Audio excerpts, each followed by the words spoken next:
When the Japanese attacked Pearl Harbor, they did so intending to smash in one single blow America's resolution and its inability to retaliate. They failed miserably on both counts.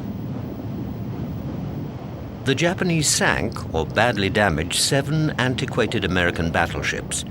But since they were lost in harbor, many of their crews were saved, and all but 2 of the ships were salvaged. The raid also left most of Pearl Harbor's shore installations intact. Most important of all, the violation of United States territory united the nation behind the declaration of war on Japan.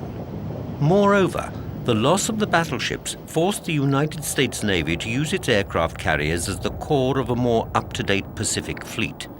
Yesterday, December 7th, 1941, a date which will live in infamy.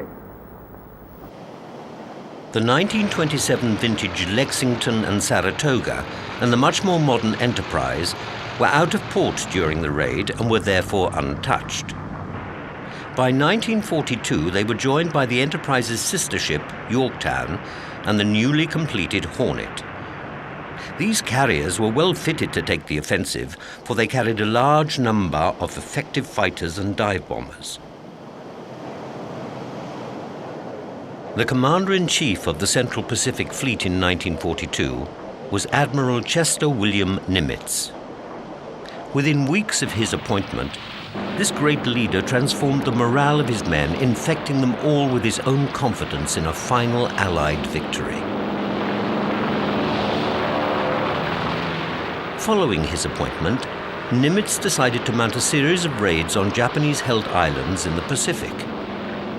The main reason for these raids, apart from harassing the Japanese, was to maintain the morale of his crews and give them valuable operational experience. On separate occasions, his fleet attacked Japanese bases in the Marshall and Gilbert Islands. Then in March, he took his fleet to attack Wake and Marcus Islands. These strikes were by no means small, and the damage inflicted on all targets throughout the first few months of 1942 was considerable.